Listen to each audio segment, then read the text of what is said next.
Subscribe करें गुरुजी world और bell icon को प्रेस करें सबसे पहले सिलेक्शन के लिए। जय हिंद साथियों, स्वागत है आपका आपके अपने चैनल गुरुजी वर्ल्ड में। साथियों, आज इस क्लास के माध्यम से आपको 100 ऐसे चुनिंदा प्रश्न सामान्य ज्ञान के करवाए जाएंगे जो आपकी तैयारी को और भी मजबूत करेंगे। यानी कि परीक्षा को फतेह करने के लिए इन 100 चुनिंदा प्रश्नों को अवश्य देखकर जाइएगा साथियों, आपको बहुत ही फायदा देखने को मिलेगा। तो साथियों, मॉक टेस्ट होगा 100 क्वेश्चंस का। पूरी कोशिश कीजिएगा कि 35 से 40 के आसपास आपका स्कोर रहना चाहिए।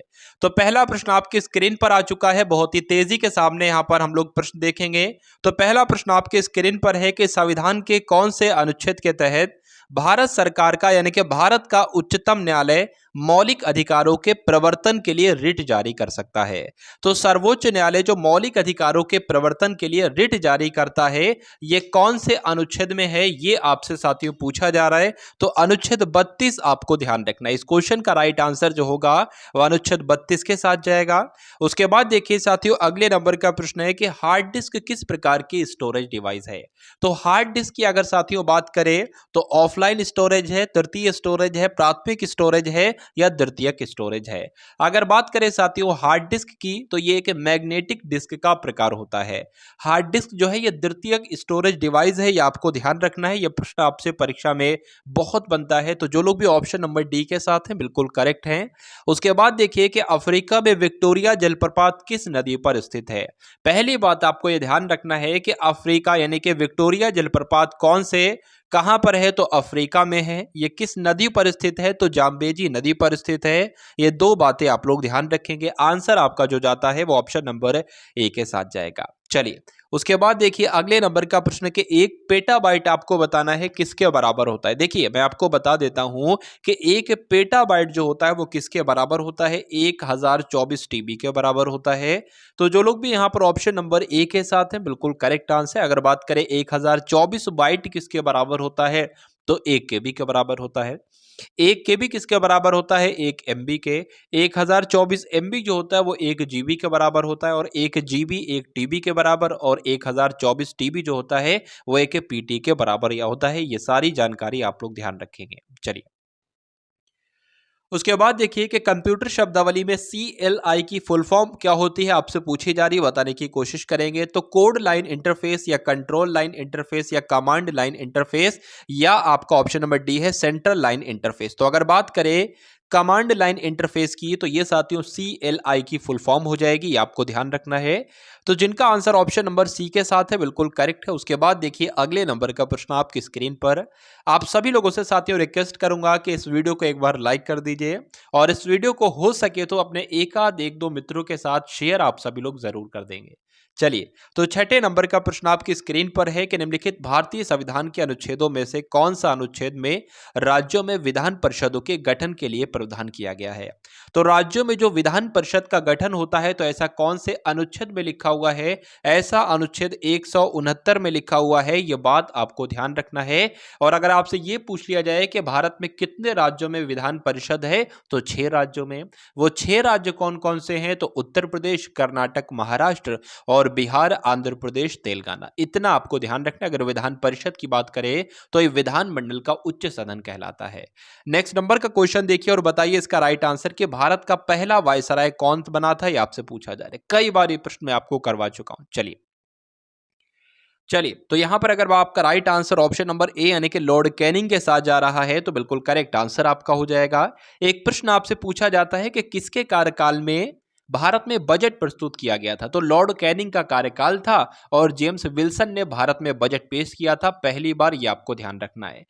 इसीलिए अगर जो जिसने जैसे कि जेम्स विल्सन ने भारत में बजट प्रस्तुत किया था सबसे पहली बार, तो अगर आपसे पूछा जाए भारतीय बजट प्रणाली का जनक किसे कहा जाता है, तो जेम्स विल्सन को ही भारतीय बजट प्रणाली का जनक कहा जाता है। ये तीनों बातें आप लोग ध्यान रखेंगे। उसके बाद देखिए कि लॉर्ड चेम्सफोर्ड ने 1919 में जलियांवाला बाग की घटना की जांच के लिए किस समिति की घटना की थी, किस समिति का गठन किया था। चलिए, तो लॉर्ड चेम्सफोर्ड की अगर बात करें 1919 में जलियांवाला बाग की घटना की जांच के लिए हंटर समिति का गठन किया गया था।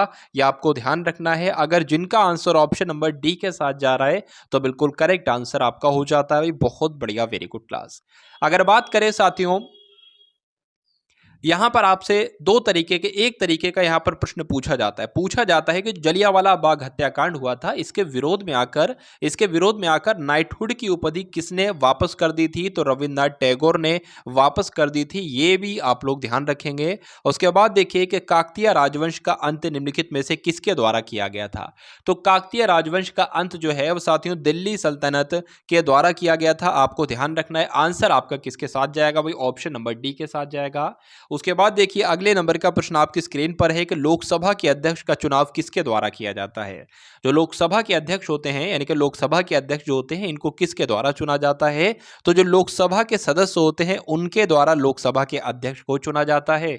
इसलिए आपके इस क्वेश्चन का राइट आंसर जो होगा वो ऑप्शन नंबर बी के साथ जाएगा।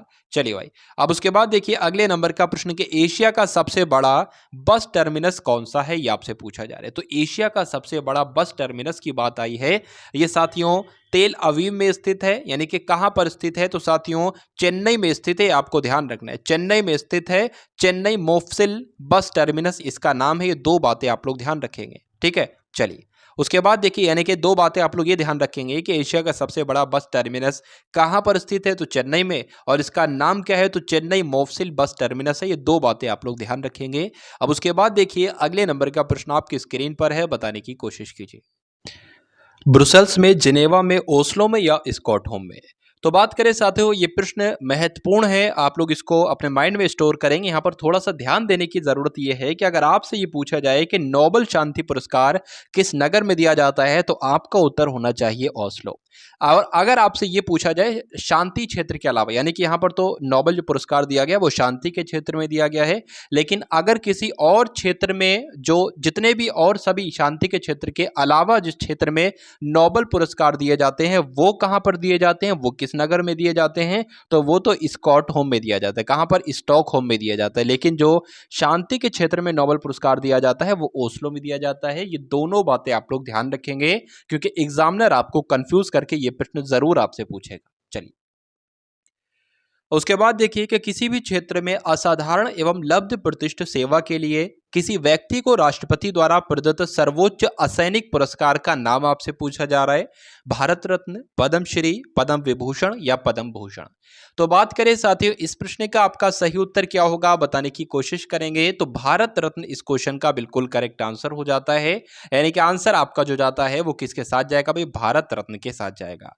उसके बाद देखिए अगले नंबर का प्रश्न है कि प्रवासी भारतीय की सहायतार्थ भारत समुदाय कल्याण कोष कब अस्तित्व में आया? यानी कि भारत समुदाय कल्याण कोष कब अस्तित्व में आया, आपसे पूछा जा रहा है। तो 1 जनवरी 2009 को अस्तित्व में आया, यह आपको ध्यान रखना है। आंसर आपका किसके साथ जाएगा भाई? ऑप्शन नंबर डी के साथ जाएगा। अब उसके बाद देखिए कि निम्नलिखित में से कौन सी जोड़ी, यानी कि खेल का मैदान और शहर सुमेलित नहीं है, ये आपको बताना है। अच्छा क्वेश्चन है तो बताने की कोशिश कीजिएगा। चलिए भाई, तो यहां पर अगर बात करते हैं साथियों, जो बारामती स्टेडियम है ये तो कटक में स्थित है, ओडिशा के कटक में स्थित है। सवाई मानसिंह स्टेडियम है ये तो जयपुर में स्थित है। ये 4 प्रश्न बनेंगे इस एकमात्र प्रश्न से। नेहरू स्टेडियम की बात करें तो चेन्नई में स्थित है, लेकिन ग्रीन पार्क साथियों लखनऊ में स्थित नहीं है। ये कहां पर स्थित है? ये उत्तर प्रदेश के कानपुर में स्थित है ग्रीन पार्क स्टेडियम, लेकिन ये साथियों लखनऊ में स्थित नहीं है। तो सुमेलित कौन सा नहीं है? ऑप्शन नंबर डी वाला नहीं है। नहीं है तो यही आपका सही उत्तर हो जाएगा। अब उसके बाद देखिए कि ना खत्म होने वाली कहानी ये किसकी आत्मकथा है? ये नाम है, ना खत्म होने वाली कहानी नामक एक आत्मकथा है, और ये किसकी है साथियों? ये आपसे पूछी जा रही है, तो ये वीपी सिंह की है, ये आपको ध्यान रखना है। आंसर आपका किसके साथ जाएगा भाई? ऑप्शन नंबर डी के साथ जाएगा, ये आपको ध्यान रखना है। चलिए उसके बाद देखेंगे अगले नंबर का प्रश्न आपकी स्क्रीन पर है, बताने की कोशिश कीजिए कि मोहिनी अट्टम नृत्य जो है ये मूल रूप से विकसित हुआ है आंध्र प्रदेश में, केरल में, तमिलनाडु में या आपका ओडिशा में? तो यहां पर अगर बात करें मोहिनी अट्टम मूल रूप से कहां पर विकसित हुआ है साथियों? केरल में विकसित किया गया है, यह आपको ध्यान रखना है। इसलिए आपका आंसर जो जाता है वो ऑप्शन नंबर बी के साथ जाएगा, और जो लोग भी ऑप्शन नंबर बी के साथ हैं बिल्कुल करेक्ट आंसर है आपका। चलिए, अगर बात करें भारत का जो संगीत अकादमी है, इसके द्वारा शास्त्रीय नृत्य, कितने शास्त्रीय नृत्य माने जाते हैं? 8 शास्त्रीय नृत्य माने जाते हैं, ये भी आपको मालूम होना चाहिए। ठीक है, चलिए भाई। उसके बाद देखिए अगले नंबर का, शून्य की खोज किसने की? आपसे पूछा जा रहा है, शून्य की खोज किसके द्वारा की गई? वारामहिर के द्वारा, आर्यभट्ट के द्वारा, भास्कर के द्वारा या किसके द्वारा? तो शून्य की आविष्कार साथियों आर्यभट्ट के द्वारा की गई, आपको ध्यान में रखना है। तो जिनका भी आंसर ऑप्शन नंबर ए के साथ, सॉरी बी के साथ है, बिल्कुल करेक्ट आंसर है आपका। अगर वाराहमिहिर की बात करें तो ये तो चंद्रगुप्त विक्रमादित्य के 9 रत्नों में से एक है। ठीक है, वाराहमिहिर की अगर बात करें तो इनके एक ग्रंथ पूछा जाता है कि वृहद संहिता या पंच सिद्धांतिका किसकी रचना है? तो वाराहमिहिर की है। ये जानकारी आपको ध्यान रखना है। चलिए, अगर आर्यभट्ट की हम दोबारा बात करें तो पहली बात आपको ध्यान रखना है कि शून्य की खोज की, और दूसरी बात आपको ध्यान रखना है कि पाई का जो मान निरूपित किया है वो किसने किया है? आर्यभट्ट ने ही किया है। उसके बाद देखिए कि निम्नलिखित में से संगीतज्ञ और वाद्य यंत्र के जोड़े में से कौन सा सही नहीं है, ये आपसे साथियों पूछा जा रहा है। तो अगर बात करते हैं साथियों पन्नालाल घोष की, तो ये तो बांसुरी वादक हैं। निखिल बनर्जी जो सितार वादक हैं। अमजद अली खां की, तो ये तो साथियों सरोद वादक हैं। लेकिन अगर बात करते हैं विलायत खां की, तो ये तबला वादक नहीं है। तो तबला वादक नहीं है, ये कौन है साथियों? आपको ध्यान रखना है, ये भी सितार वादक हैं। तो निखिल बनर्जी भी सितार वादक हैं और विलायत खां भी सितार वादक हैं। इसलिए आपके इस प्रश्न का सही उत्तर जो होगा वो ऑप्शन नंबर डी के साथ जाएगा। अब उसके बाद देखिए कि निम्नलिखित में से वह देश कौन सा है जो सार्क का सदस्य नहीं है? तो सार्क का सदस्य नहीं है, ये आपसे पूछा जा रहा है। अगर बात करें सार्क का मुख्यालय कहां पर है, तो काठमांडू में स्थित है। उसके अलावा अगर बात करें सार्क की स्थापना कब हुई थी, तो 1985 में इसकी स्थापना हुई थी। सार्क का कौन सा सदस्य देश नहीं है? भारत भी है, पाकिस्तान भी है, बांग्लादेश भी है, लेकिन म्यांमार नहीं है। नहीं है तो यही आपका सही उत्तर हो जाएगा। अब उसके बाद देखिए साथियों अगले नंबर का प्रश्न आपकी स्क्रीन पर है कि पूछा जा रहा है भारत MMRCA डील के तहत राफेल नामक विमान किस देश से खरीदेगा?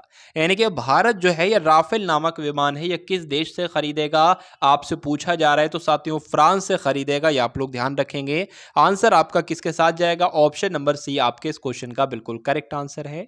अगर MMRCA की बात करें, इसका मतलब क्या होता है? Medium multi role compact aircraft, इसको हम लोग कह सकते हैं। उसके बाद देखिए कि यहां पर आपसे पूछा जा रहा है कि सूचना का अधिकार अधिनियम किस वर्ष पारित किया गया? सूचना का अधिकार अधिनियम किस वर्ष पारित किया गया, ये आपसे पूछा जा रहा है। देखिए अगर सूचना के अधिकार की बात करें तो ये एक मौलिक अधिकार है। और कौन से अनुच्छेद के तहत एक मौलिक अधिकार है? अनुच्छेद 21 के तहत एक मौलिक अधिकार है। मौलिक अधिकार कितने होते हैं? 6 मौलिक अधिकार होते हैं, ये आपको ध्यान रखना है। अगर बात करें साथियों कि ये इसका राइट आंसर क्या होगा, 2005 इसका राइट आंसर हो जाता है। यानी कि सूचना का अधिकार अधिनियम का पारित किया गया, तो 2005 में पारित किया गया। तो जिनका आंसर बी है बिल्कुल करेक्ट है। अब बात आती है साथियों सेबी की, यानी कि SEBI की फुल फॉर्म आपसे पूछी जा रही है। सेबी की फुल फॉर्म क्या होती है? अगर बात करें इसकी स्थापना कब हुई, तो 1988 में हुई। इसका मुख्यालय कहां पर है? तो मुंबई में इसका मुख्यालय है। सेबी की फुल फॉर्म की अगर बात करें तो securities and exchange board of India जो है ये सेबी की फुल फॉर्म हो जाएगी, आपको ध्यान रखना है।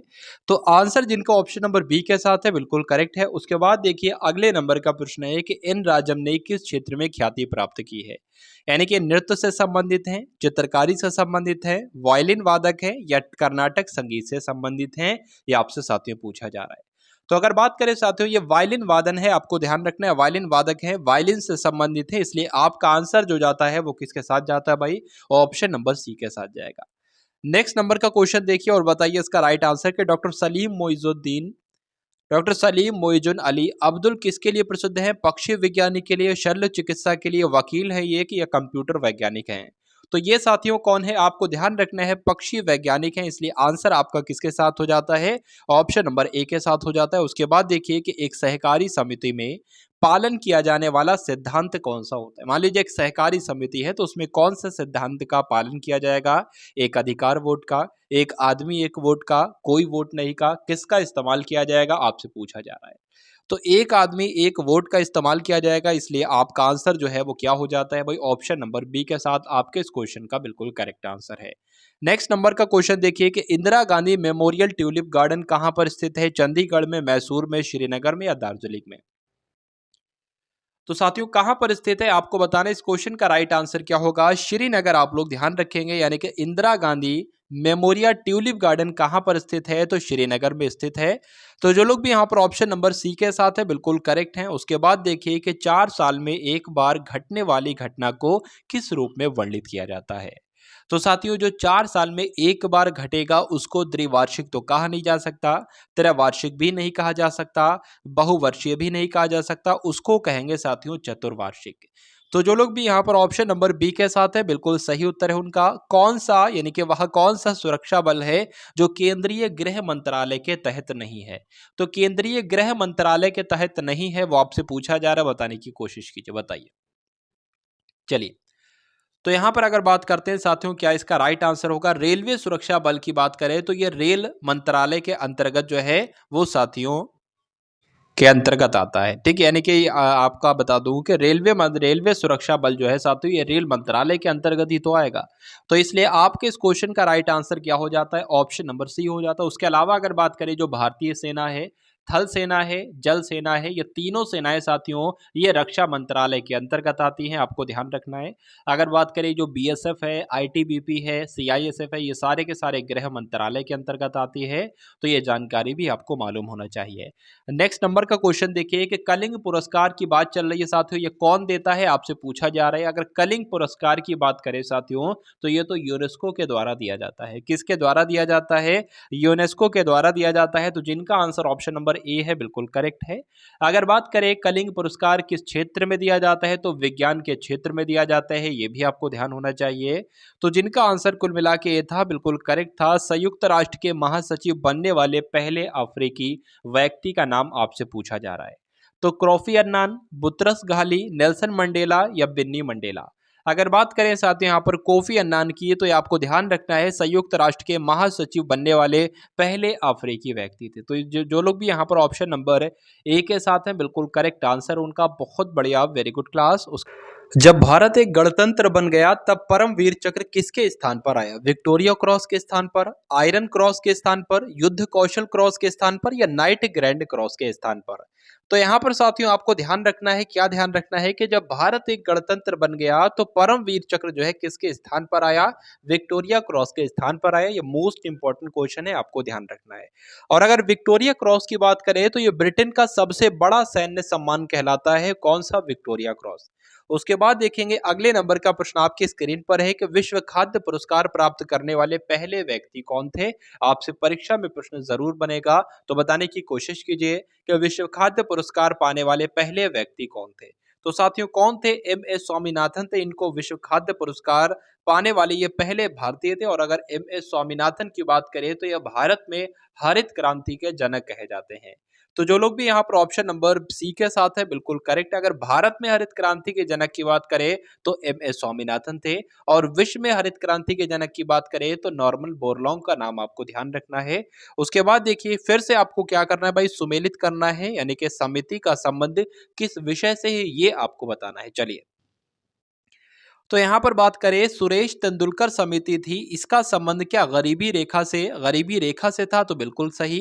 नरसिम्हन समिति थी, इसका संबंध क्या बैंकिंग क्षेत्र से था? तो बिल्कुल सही।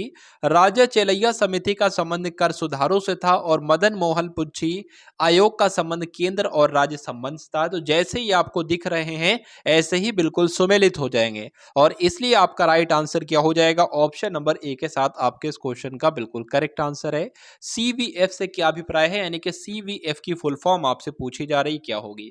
सेंट्रल वैक्सीनेशन फैसिलिटी होगी, या क्लाइमेट कल्नरेबल फोरम होगी, या कॉमन वायरल फंक्शनलिटी होगी, या इनमें से कोई नहीं होगी? तो आपको यहां पर ध्यान रखना है सीवीएफ की full form climate vulnerable forum हो जाएगी, यानी कि आंसर आपका ऑप्शन नंबर बी के साथ जाएगा। तो जो लोग भी सोच रहे ऑप्शन नंबर बी उत्तर है बिल्कुल करेक्ट है। नायलॉन के आविष्कार के साथ निम्न में से कौन संबंधित है? नायलॉन के आविष्कार के साथ, यानी कि नायलॉन के आविष्कारक के रूप में साथियों किसे जाना जाता है? नायलॉन का आविष्कार किसने किया? ये प्रश्न आपसे पूछा जा रहा है। तो डॉक्टर वेलेस एच कैराथर्स का नाम आपको ध्यान रखना है। किसका? डॉक्टर कैराथर्स का नाम आपको ध्यान रखना है। क्यों? क्योंकि इन्होंने नायलॉन का आविष्कार किया था। तो जिनका भी आंसर ऑप्शन नंबर डी के साथ जा रहा है बिल्कुल करेक्ट जा रहा है, बहुत बढ़िया, वेरी गुड क्लास। उसके बाद देखिए अगले नंबर का प्रश्न है कि म्यांमार की मुद्रा आपसे पूछी जा रही, म्यांमार की मुद्रा का नाम क्या है। अगर म्यांमार की राजधानी की बात करें तो नयापीडो है, ये आपको ध्यान रखना है। म्यांमार का पुराना नाम क्या है, तो बर्मा कहा जाता था, ये आपको ध्यान रखना है। म्यांमार की मुद्रा की अगर बात करते हैं तो क्यात जो है ये म्यांमार की मुद्रा है। तो जिनका भी आंसर ऑप्शन नंबर डी है बिल्कुल करेक्ट है। उसके बाद देखिए गद्दी कौन है, गद्दी कौन है ये आपसे साथियों पूछा जा रहा है कि केरल के मछुआरे यानी कि एक जनजाति है, तो क्या है, मज केरल के मछुआरे हैं, अरुणाचल प्रदेश के पशुचारक हैं, हिमाचल प्रदेश के मेषपाल हैं, या राजस्थान मरुभूमि के खानाबदोश हैं। तो साथियों अगर बात करें हिमाचल प्रदेश और जो जम्मू कश्मीर, हिमाचल प्रदेश और जम्मू कश्मीर है, यहाँ पर एक उपजाति पाई जाती है, जनजाति उपजाति यहाँ पर पाई जाती है, ये आपको ध्यान रखना है, जिसे क्या कहा जाता है, घुमंतू चरवाहो कहा जाता है, जिसे क्या कहा जाता है, घुमंतू चरवाहो कहा जाता है। तो यही आपका राइट आंसर हो जाएगा, इसे साथियों गद्दी भी कहते हैं। तो जो लोग भी यहाँ पर ऑप्शन नंबर सी के साथ हैं बिल्कुल करेक्ट हैं। उसके बाद देखिए थॉमस कप का संबंध किस खेल से है, ये आपसे पूछा जा रहा है। हॉकी से, फुटबॉल से, बास्केटबॉल से या बैडमिंटन से। थॉमस कप का संबंध जो है साथियों बैडमिंटन से आप लोग ध्यान रखेंगे। और डेविस कप का संबंध किससे है, टेनिस से। ये दो बातें आप लोग ध्यान रखेंगे। उसके बाद देखिए कि निम्न में से एंटी टैंक निर्देशित मिसाइल फायर एंड फॉरगेट किसे कहते हैं। फायर एंड फॉरगेट किसे कहते हैं, अग्नि को, पृथ्वी को, त्रिशूल को या नाग को। तो किसे कहते हैं साथियों, नाग को कहा जाता है, ये आपको ध्यान रखना है। आंसर आपका ऑप्शन नंबर डी के साथ जाएगा। उसके बाद देखिए राष्ट्रीय फिल्म पुरस्कार किसके द्वारा प्रदान किया जाता है, बताइए भाई। राष्ट्रीय फिल्म पुरस्कार किसके द्वारा प्रदान किया जाता है, तो जाहिर सी बात है सूचना एवं प्रसारण मंत्रालय के द्वारा साथियों ये पुरस्कार जो है, ये राष्ट्रीय फिल्म पुरस्कार जो है प्रदान किया जाता है, ये आपको ध्यान रखना है। उसके बाद देखिए अगले नंबर का प्रश्न कि आंग सान सू की कहाँ की मूल निवासी है। आंग सान सू जो है ये कहाँ की मूल निवासी हैं, आपसे पूछा जा रहा है। ये कौन है, तो ये एक लेखक भी हैं और ये एक राजनेता भी हैं। ठीक है, अगर बात करें तो ये म्यांमार की निवासी हैं, ये आपको ध्यान रखना है। दिल्ली में संसद भवन का निर्माण किस अवधि के दौरान किया गया, लेकिन उससे महत्वपूर्ण बात है साथियों, जो दिल्ली में संसद भवन है इसके वास्तुकार कौन है, तो एडविन लुटियंस का नाम आपको ध्यान रखना है और अब हबर्ट बेकर का नाम आपको ध्यान रखना है। यानी कि बेकर और लुटियंस के द्वारा साथियों क्या किया गया, ये वास्तुकार हैं संसद भवन के, ये बात आपको ध्यान रखना है। उसके बाद अगर बात करें साथियों दिल्ली में संसद भवन का निर्माण जो है वो किस अवधि के दौरान किया गया, तो 1921 से 27 में किया गया। इसलिए आंसर आपका किसके साथ जाएगा, ऑप्शन नंबर सी के साथ जाएगा। निम्नलिखित में से किसे ब्लैक ब्यूटी कहा जाता है, किसे ब्लैक ब्यूटी कहा जाता है, आपसे पूछा जा रहा है। तो साथियों ब्लैक ब्यूटी किसे कहा जाता है, मार्स से एक कोयले के रंग का पत्थर जो होता है इसे क्या कहा जाता है, ब्लैक ब्यूटी कहा जाता है। तो जो लोग भी यहाँ पर ऑप्शन नंबर डी के साथ हैं बिल्कुल सही उत्तर है। अब उसके बाद देखिए अगले नंबर का साथियों प्रश्न है।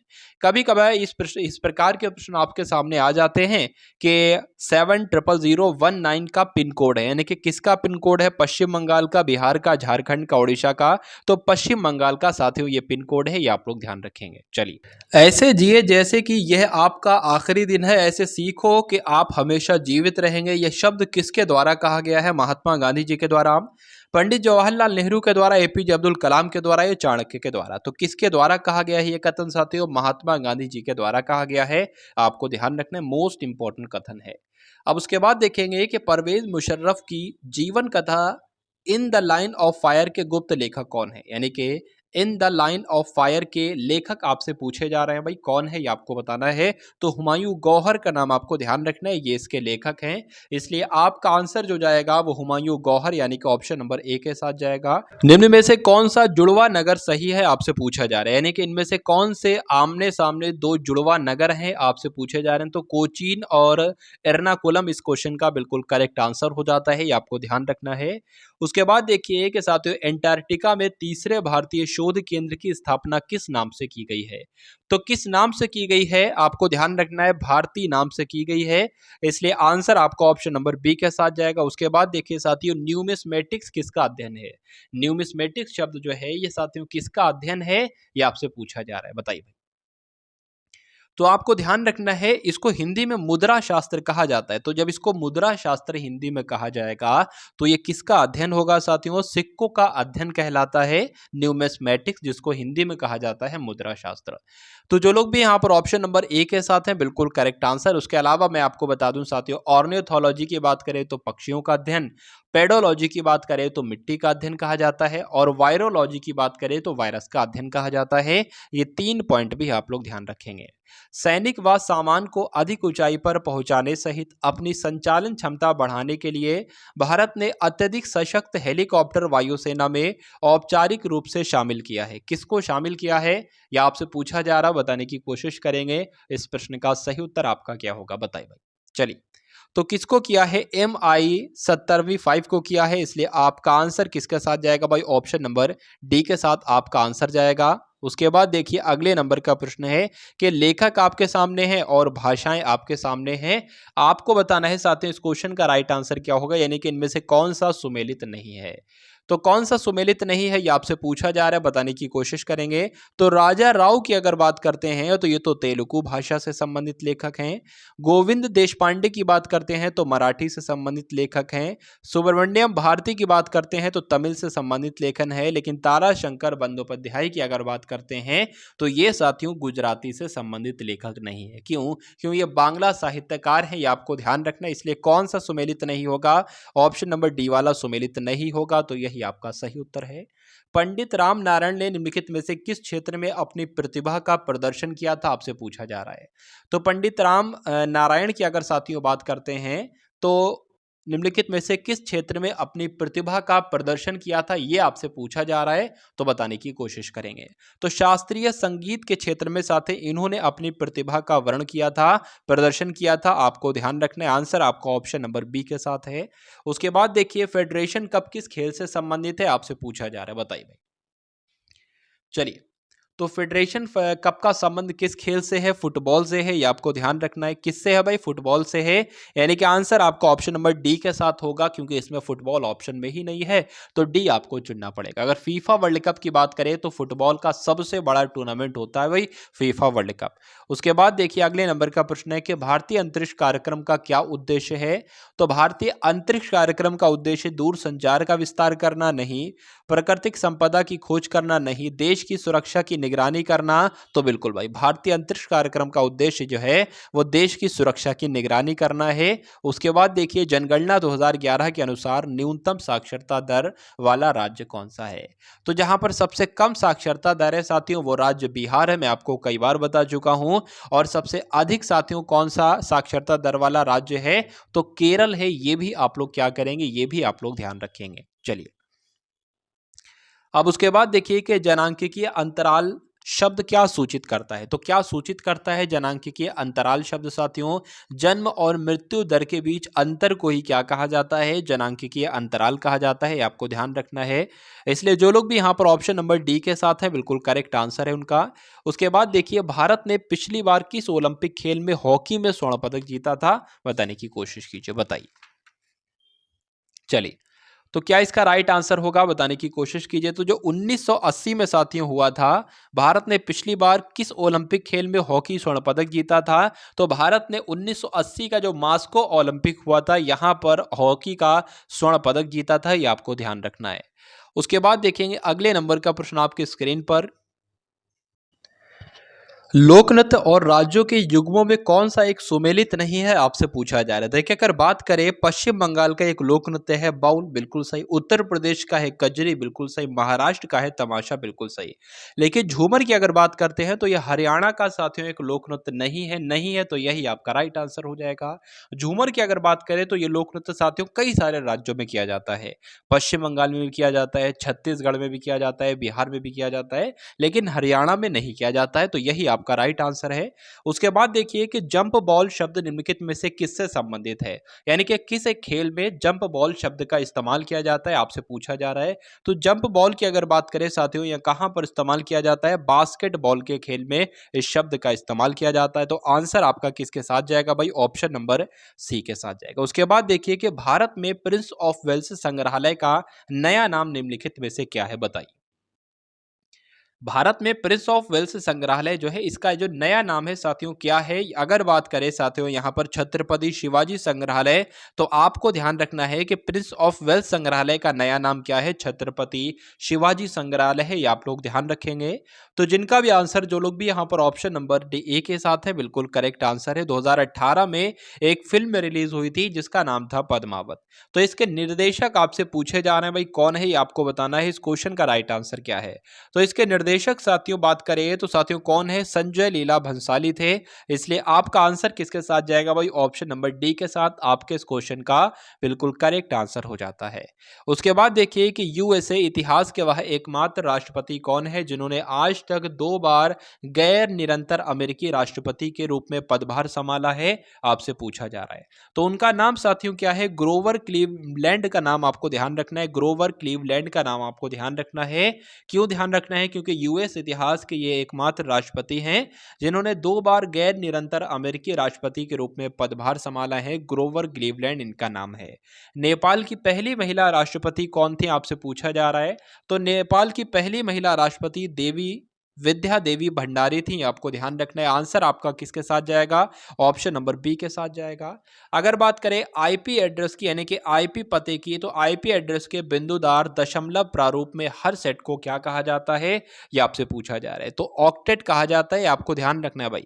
क्या कहा जाता है? ऑक्टेट कहा जाता है। इसलिए आपका आंसर जो है वो ऑप्शन नंबर बी के साथ जाएगा। अगर आईपी की बात करें तो आईपी की फुल फॉर्म क्या होती है? आईपी की फुल फॉर्म होती है इंटरनेट प्रोटोकॉल। उसके बाद देखिए अगला प्रश्न के रेलगाड़ियों के संबंध में संक्षिप्त नाम RLWL की फुल फॉर्म आपसे पूछी जा रही है, बताइए भाई। चलिए, तो RLWL की अगर बात करें साथियों, इसकी फुल फॉर्म क्या हो जाएगी, ये आपको बताना है, बताने की कोशिश कीजिए, बताइए भाई। तो RLWL की फुल फॉर्म आपको ध्यान रखना है, रिमोट लोकेशन वेटिंग लिस्ट हो जाएगा। रिमोट लोकेशन वेटिंग लिस्ट हो जाएगा। आपने ये बहुत बार देखी होगी, रेलगाड़ियों के संबंध में होती है साथियों RLWL। उसके बाद देखिए दक्षिण अफ्रीका में महात्मा गांधी जी के द्वारा प्रकाशित पत्रिका जो हुई थी, उस पत्रिका का नाम आपसे पूछा जा रहा है, बताने की कोशिश कीजिए। तो उस पत्रिका का नाम साथियों क्या था? इंडियन ओपिनियन था। ये भी आप लोग ध्यान रखें, कभी कभी पूछा जाता है कि इंडियन ओपिनियन पत्रिका किसके द्वारा साथियों है, तो महात्मा गांधी की है, ये आपको ध्यान रखना है। नेक्स्ट नंबर का क्वेश्चन है कि वेटिंग फॉर महात्मा किसने लिखी है? तो waiting for Mahatma MJ Akbar ने, प्राण चोपड़ा ने, या RK नारायण या राजमोहन गांधी जी ने, बताइए। राजमोहन गांधी ने। तो साथियों अगर बात करें वेटिंग फॉर महात्मा की, तो ये तो RK नारायण की लिखित पुस्तक है, ये आपको ध्यान रखना है। इसलिए जो लोग भी यहाँ पर ऑप्शन नंबर, ये एक उपन्यास है। वेटिंग फॉर अगर महात्मा की बात करें तो ये क्या है? ये एक उपन्यास है। तो किसके द्वारा लिखित उपन्यास है? तो RK नारायण के द्वारा लिखित उपन्यास है, ये आपको ध्यान रखना है। उसके बाद देखिए फिर से आपको क्या करना भाई, सुमेलित आपको करना है और कूट आपके सामने है। बहुत ही महत्वपूर्ण प्रश्न आपके स्क्रीन पर है। चलिए, तो अगर बात करते हैं साथियों यहाँ पर धन्नूलाल मिश्र का संबंध जो है वो किराना घराने से है। बड़े गुलाम अली का संबंध पटियाला घराने से है। लता मंगेशकर का संबंध भिंडी बाजार से है। और मल्लिका अर्जुन मंसूर का संबंध अतरौली घराने से है। तो इस प्रकार आपके इस प्रश्न का सही उत्तर क्या होगा? ऑप्शन नंबर ए हो जाए, क्योंकि ABCD क्या हो जाएगी भाई? ऑप्शन नंबर ए आपके इस प्रश्न का बिल्कुल सही उत्तर हो जाता है। और जो लोग भी ऑप्शन नंबर ए के साथ हैं, बिल्कुल सही है। आप सभी लोगों से साथियों रिक्वेस्ट है कि एक बार क्लास को क्या कर देंगे, लाइक कर देंगे, और क्लास को एक बार शेयर जरूर कर देंगे। उसके बाद देखिए कि भारत के 2 सर्वोच्च वीरता पुरस्कार आपसे पूछे जा रहे हैं, कौन है?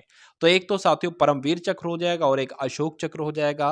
तो परमवीर चक्र साथियों और अशोक चक्र कहां पर लिखा हुआ है? ऑप्शन नंबर ए में लिखा हुआ है। तो यही आपका राइट आंसर है। अगर आपसे पूछ लिया जाए, मैं आपको पहले ही बता चुका हूं कि पहले परमवीर चक्र विजेता कौन है, यानी कि वो व्यक्ति जिनको सबसे पहला परमवीर चक्र मिला था, तो मेजर सोमनाथ शर्मा, आपको ध्यान रखना है। चलिए, डाक वितरण में तीव्रता लाने के लिए भारत में पिन कोड प्रणाली की शुरुआत कब की गई? तो कब की गई साथियों? 10 अगस्त 1972 को? नहीं। 15 अगस्त 1972 को? तो बिल्कुल सही। आपको ध्यान रखना है कि डाक वितरण में तीव्रता लाने के लिए भारत में पिन कोड प्रणाली की शुरुआत कब की गई? 15 अगस्त 1972 को की गई। उसके बाद देखिए कि निम्न युग्मों में कौन सुमेलित नहीं है? तो इसमें जो युग्म सुमेलित नहीं है साथियों, उसके बारे में आपसे पूछा जा रहा है, बताने की कोशिश कीजिए, बताइए भाई। चलिए, तो अगर बात करें सबसे गहरी झील कौन सी है तो बैकाल झील है, बिल्कुल सही। सबसे बड़ा द्वीप कौन सा है तो ग्रीनलैंड है, ये भी बात बिल्कुल सही है। सबसे बड़ा नदी द्वीप कौन सा है तो माजुली नदी द्वीप है। लेकिन सबसे ऊंचा ज्वालामुखी माउंट वेसुवियस यहाँ पर बताया गया है, जबकि विश्व का सबसे ऊंचा ज्वालामुखी कौन सा है, ओजोस डेल सलाडो है। कौन सा है, ओजोस डेल सलाडो है, ये आपको ध्यान रखना है। ये कहाँ पर स्थित है तो साथियों दक्षिणी अमेरिका में स्थित है। दक्षिण अमेरिका कौन सा देश में, चिली में, ये आपको ध्यान रखना है। तो कौन सा सुमेलित नहीं है साथियों, ऑप्शन नंबर डी वाला सुमेलित नहीं है तो यही आपका राइट आंसर हो जाएगा। उसके बाद देखिए साथियों देश और मुद्रा आपके सामने है। तो अगर बात करें यहां पर इस क्वेश्चन का राइट आंसर क्या होगा, यानी कि कौन सा सुमेलित नहीं होगा, यह आपसे पूछा जा रहा है, बताइए भाई। चलिए, जापान की मुद्रा क्या है, येन है, बिल्कुल सही। ब्राजील की मुद्रा क्या है, रियाल है। चीन की मुद्रा रेनबिनबी है। लेकिन अगर बात करें इजराइल की मुद्रा डॉलर नहीं है। इजराइल की मुद्रा साथियों डॉलर नहीं है, बल्कि क्या है, न्यू शेकल है। आपको ध्यान रखना, न्यू शेकल जो है ये इजराइल की मुद्रा है और इजराइल की राजधानी यरूशलेम है। तो साथियों चौथा वाला जो है वो गलत है, और चौथा वाला गलत कहां पर लिखा हुआ है, ऐसा ऑप्शन नंबर बी में। निम्नलिखित में से कौन 1984 के ऑपरेशन ब्लू स्टार के दौरान कौन मारा गया था, होमी जहांगीर बाबा, बाबा संता सिंह, जनरल सिंह भंडारवाले या हाजी मस्तान। तो साथियों कौन मारे गए थे, आपको ध्यान रखना है, जनरल सिंह भंडारवाले। ये 1984 के जब ऑपरेशन ब्लू स्टार हुआ था उसके दौरान मारे गए थे, यानी कि आंसर आपका ऑप्शन नंबर सी के साथ जाएगा। उसके बाद देखिए कि निम्न में से कौन सा एक सुमेलित नहीं है, तो जो सुमेलित नहीं है वही आपका राइट आंसर हो जाता है। आइलैंड ऑफ फायर किसे कहा जाता है, आइसलैंड को कहा जाता है। पर्ल ऑफ द ओरिएंट किसे कहा जाता है, सिंगापुर को कहा जाता है। तो ये दोनों तो बिल्कुल सही हैं। उड़ती मछली का देश किसे कहा जाता है, बारबाडोस को कहा जाता है, ये भी सही है। यानी कि ये सभी सही हैं। क्या सभी युग्म जो है वो साथियों सुमेलित करते हैं। पूछा गया था कौन सा युग्म सुमेलित नहीं है, तो कोई सा युग्म सुमेलित नहीं है।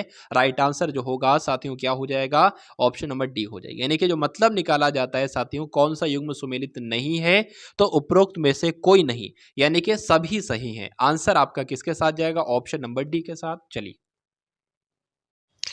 अब उसके बाद देखिए साथियों अगले नंबर का प्रश्न है कि कंस मेले का आयोजन कहां पर लगता है, कहां पर होता है कंस मेला, वाराणसी में, सिर मथुरा में या फतेहपुर सीकरी में।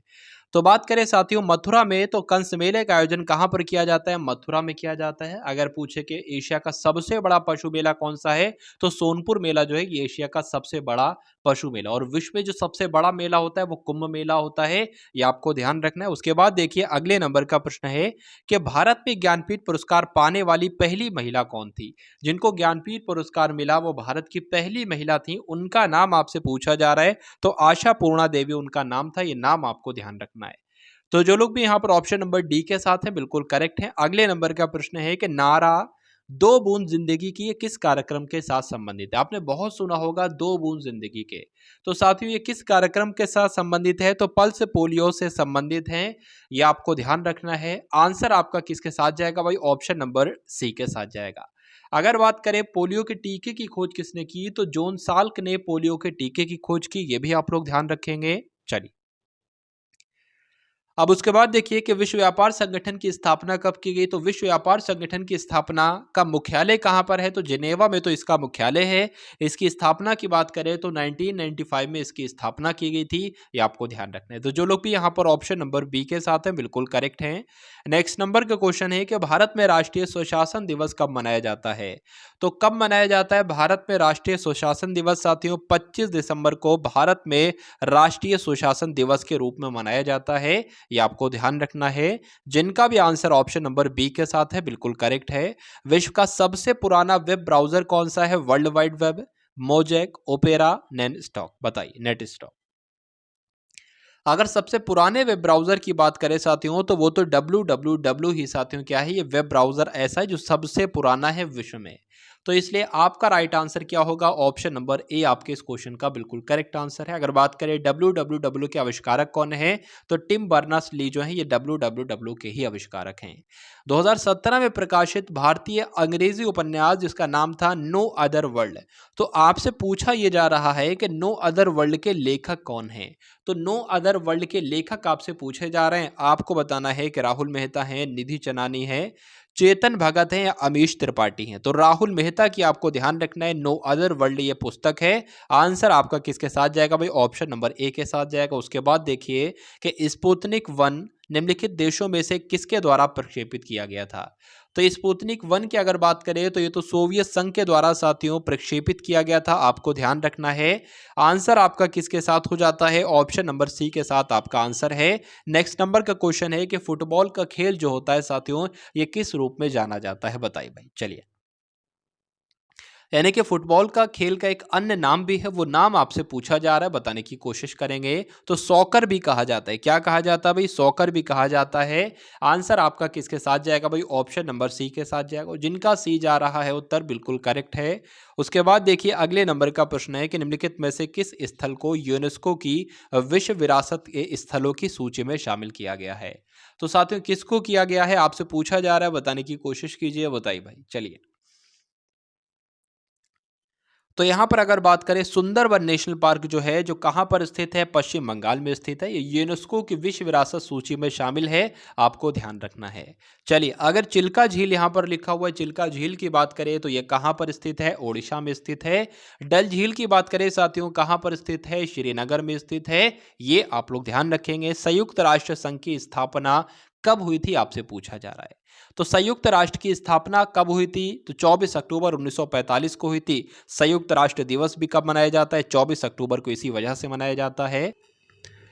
निम्नलिखित में से कौन सा एक कर्नाटक संगीत का रूप नहीं है? तो कृति जो है कर्नाटक संगीत का ही एक रूप है। थिल्लाना भी है, शलोकम भी है, लेकिन टप्पा की अगर बात करते हैं तो टप्पा संगीत का संबंध जो है वो साथियों कहाँ से नहीं है? कर्नाटक से नहीं है, बल्कि पंजाब से है।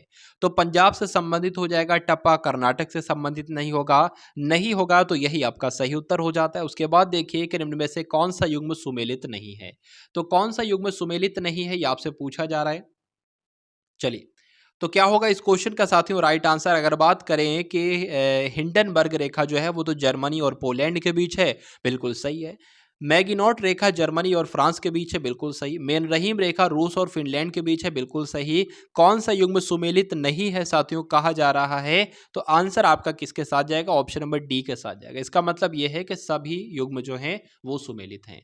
उसके बाद देखिए कि अत्याचारों के खिलाफ आवाज उठाने एवं संघर्ष करने वाली साहसी महिलाओं को कौन सा पुरस्कार प्रदान किया जाता है? तो कौन सा पुरस्कार प्रदान किया जाता है? नीरजा भनोट पुरस्कार के बारे में आप लोग ध्यान रखेंगे। जो भी साहसिक महिलाएं होती हैं और अत्याचारों के खिलाफ आवाज उठाने वाली महिलाएं होती हैं साथियों, उनके लिए नीरजा भनोट पुरस्कार उनको दिया जाता है।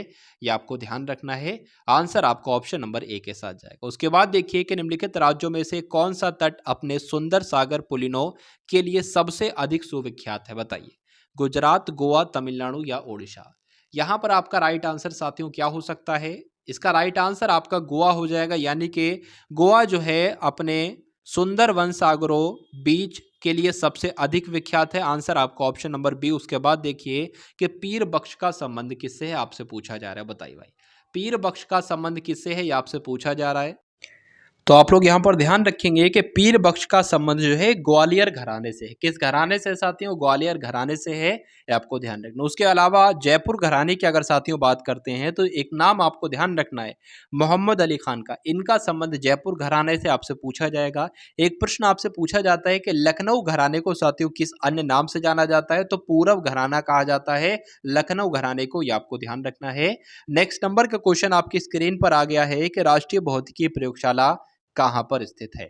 नई दिल्ली में, चेन्नई में, बंगलुरु में या कोलकाता में? तो आप लोग ध्यान रखेंगे राष्ट्रीय भौतिकी प्रयोगशाला कहाँ पर स्थित है? नई दिल्ली में स्थित है। अगर आपसे पूछे भौतिकी अनुसंधान प्रयोगशाला कहाँ पर स्थित है? तो गुजरात के अहमदाबाद में स्थित है। औषधि एवं विश्व विज्ञान संस्थान कहाँ पर स्थित है? तो लखनऊ में स्थित है। उसके बाद देखिए कि महावीर पुरस्कार किसको दिया जाता है? तो महावीर पुरस्कार की साथियों अगर बात करते हैं तो ये किसको दिया जाता है? ये साहसी व्यक्ति को दिया जाता है। अदम्य साहसी व्यक्ति जो होता है उसके लिए जो है वो महावीर पुरस्कार दिया जाता है। ये आप लोग ध्यान रखेंगे। आंसर आपका किसके साथ जाएगा भाई? ऑप्शन नंबर डी के साथ आपका आंसर हो जाता है। उसके बाद देखेंगे कि कौन सा सुमेलित है आपको बताना है, यानी कि कूट आपके सामने दे रखे हैं, उसमें आपको बताना है कि कौन सा कूट आपका बिल्कुल सही हो जाएगा। चलिए, तो साथियों बात करते हैं अगर फूलों की घाटी कहां पर स्थित है, तो फूलों की घाटी कहां पर स्थित है, उत्तराखंड में स्थित है। सूरमा घाटी कहां पर है साथियों, सूरमा घाटी असम में है। शांत घाटी कहां पर है, शांत घाटी केरल में है। और कश्मीर घाटी कहां पर स्थित है, तो जम्मू कश्मीर में कश्मीर घाटी स्थित है।